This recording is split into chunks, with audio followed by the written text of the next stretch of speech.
I never imagined doing this professionally. I wanted to be an architect or a painter. My mom's a singer. She's in a band before. Tapos nakikita namin siya kumakanta. I've always imagined myself as a musician. The day I heard Radiohead and Eraserheads. Music was a really big part of my childhood. You know, through my mom, my dad, tsaka mga pinsang ko. Na-influence ako sa family ko kasi mahilig din sa music. It's an honor kasi parang we never really expected anything like that. Yeah. From that day on, I knew that this is gonna last for a long time for me. We were content playing in Cebu. It just so happened we were invited here in Manila and we never really thought anything out of it. Even when we got signed, we're just here to represent Cebu. Mga bisita lang tayo dito, so let's just run with it. So everything that came after that was parang unexpected and parang blessing siya. You know what I mean? So we never pictured ourselves getting to this point, we'd last this long. We're not the biggest band in the Philippines, you know what I'm saying? But for us, yung goal na we wanted to achieve, nakuha naman namin na we lasted this long, and people buy our albums and watch our shows and sing our songs. Yun yung importante. You know what I mean?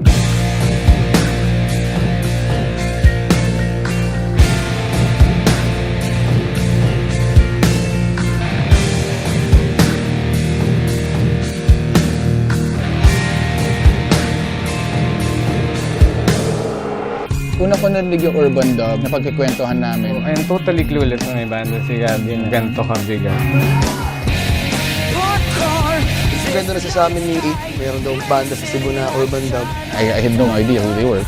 Pakilala eh, di naman sila taga Manila eh. I was like, fuck, these guys should be famous. Hanggang pa lang yung kanta, hindi mo pagkakaila ng urban dub yun. The pride of Cebu, urban dub.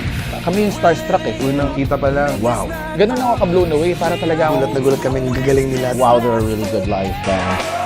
Talagang mind-fuck talaga siya. Tapos mga tao, panganta, pero ma-feel nila ang kanta. Yes, and music is such a slap in the face. Kinikilig ako na parang gulang na napapicture ako na. They sounded really different. Hindi ko katoo na Gabby has such talent with music. Ano ba ginagawa nito mga to? Sobrang galing.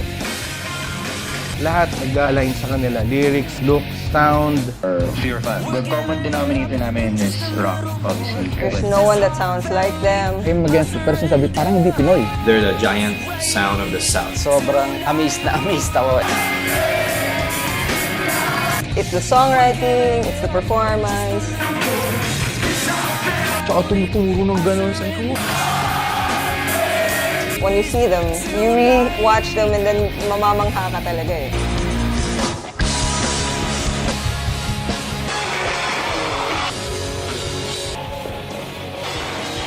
Sounds very melodic pero at the same time heavy. It all comes together. It affects you in a way na you can't deny them. Lagi ko sinasabi talaga world class. And everything is top-notch.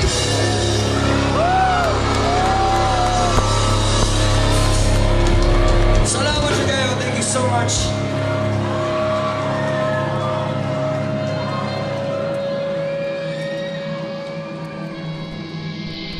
Urban Dub's booking manager, Carly, saying the group will officially disband next year. One of the factors of this split, Gabby revealed that the changes in their individual perspectives. For one, Para ka nawalan ng favorite player eh. It's sad pero you need to respect that. Musik yun. Sayangan kung may tag April Fools na to ang ilang gipost. Wala. Ako ang iingon nila kay showbiz lang. Kasi showbiz na ilang gibuhat. But, for me, wow, na gito. It's kind of sad. Malungkot pero acceptable. And I'm excited for them kung ano man yung meron sa future.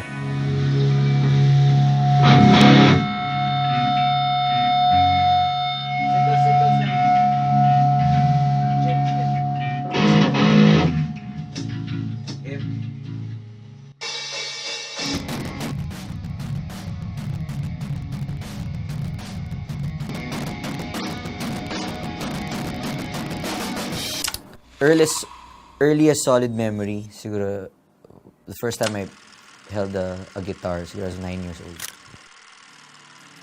The first song I learned on the guitar was Horse with No Name.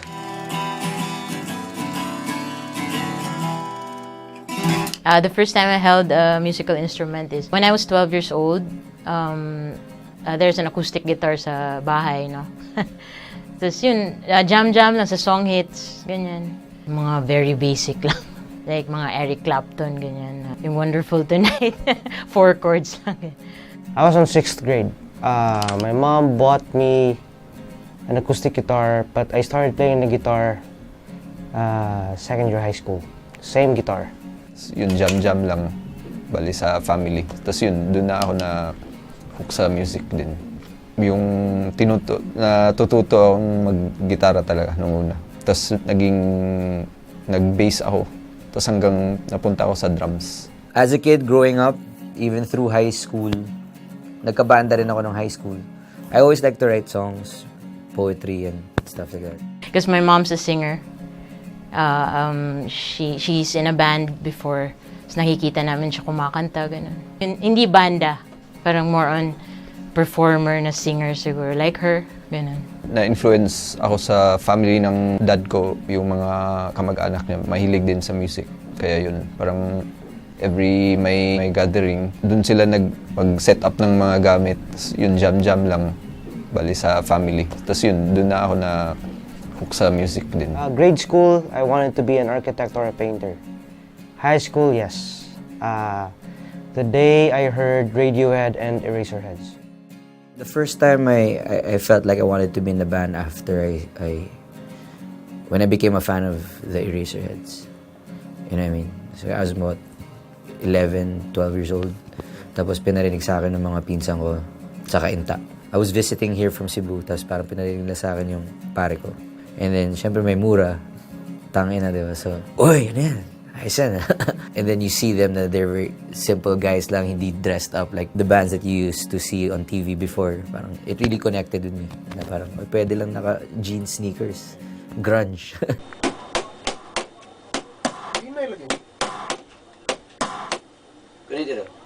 I only spent 2 years in college. I didn't finish.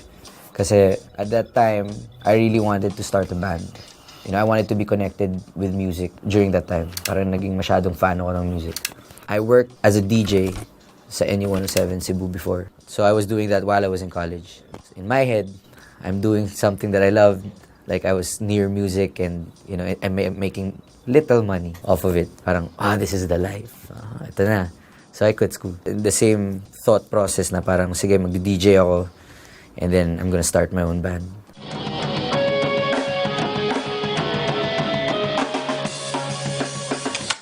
And I met the members of Urban Dub through the band scene when I started playing.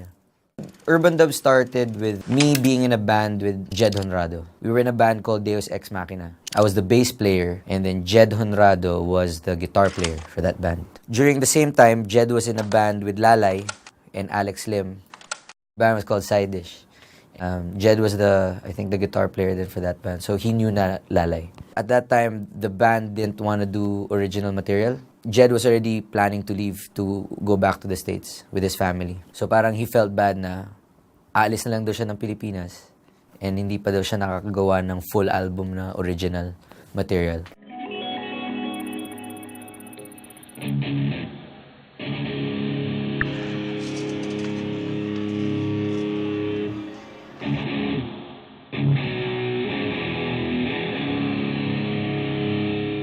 It was a remembrance album for our friend Jed. Actually, Gabby's closest friend. Remembrance lang. So, let's record songs. Let's look for members. So we're gonna look for a bass player and a vocalist. Walang gusto sumali sa banda namin kasi nobody really knew who you were. Especially me, because sa scene naman, I was just floating around and I was pretty new sa Cebu na scene. Urban Dub na yung name. So we're trying to look for a name to call the band. So, yun yung isa sa mga sa lista na we came up with. Katong, musabayin ako. Ano tong last na? Last na. Out of desperation, Jed asked Lalay. Sa school lang kasi yun eh. Tinanong niya kung pwede ba daw ako mag-jam. Tapos yun, parang nag-start doon, tapos practice yun. Cebu is a really small city. So yun, magkakilala lang, siya pala, vocalist pala siya dito, ganyan.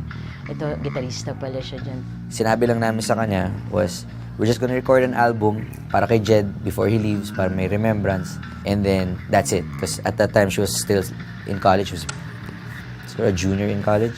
So, pumayag naman siya since it's recording lang.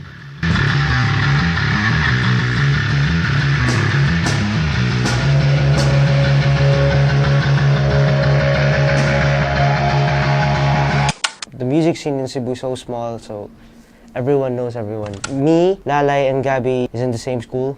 At that time, Lalay was dating John. So, classmates sila in college, tapos they were both dating at that time. Oh, para siya college love.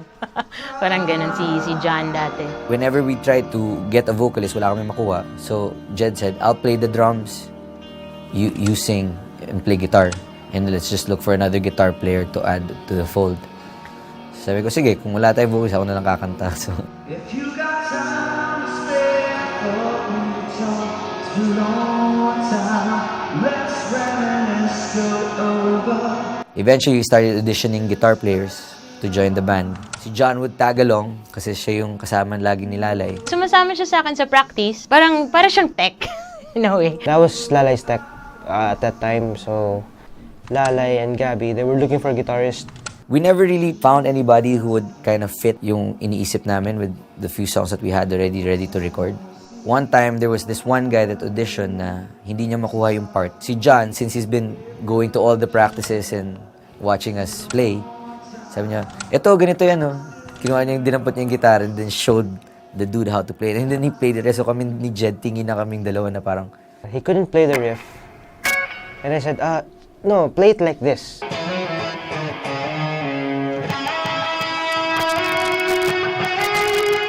Pwede But hindi natin tanungin. We were kind of shy to ask him kasi he had 2 bands also existing in Cebu. But when we saw him play, parang, sige na nga, tanong na lang natin kasi lagi naman natin siyang kasama. So Jed and Gabby said, why not get that guy as our guitarist? So we asked Lalay, Lay, pwede bang si John na lang gitarista natin? Sabi niya, alam mo, matagal na niya gustong tanungin, nahiya lang na sumali. Yun, biglang siya pala yung hinahanap namin na gitarista. So that's how we formed the band. And then we started recording immediately. So this was late 2000 or mid-2000 na. And then nung nabuo kami, March, na yun na yung band talaga.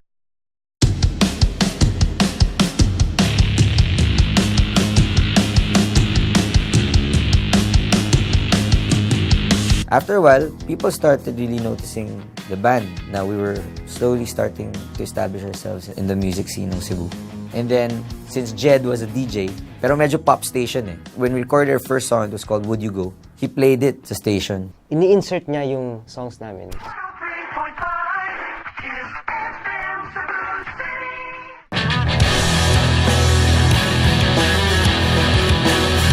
It was the first song na we put on the radio as a joke. Kasi it was a pop station rock, yung tugtog. Pinatugtog niya.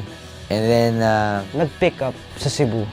The funny thing that happened was we got a good response. And I think also from that program director na parang, who's that band? Sino yan? So Jed's like, my band, Urban Dub. So, dun nag-start. Then we got really good rotation on that station, Kiss FM. They were the first ones to actually play our song. So parang, it's doing good pala. So everyone's loving it. So siguro it was that moment na, pwede. Sige, let's do this.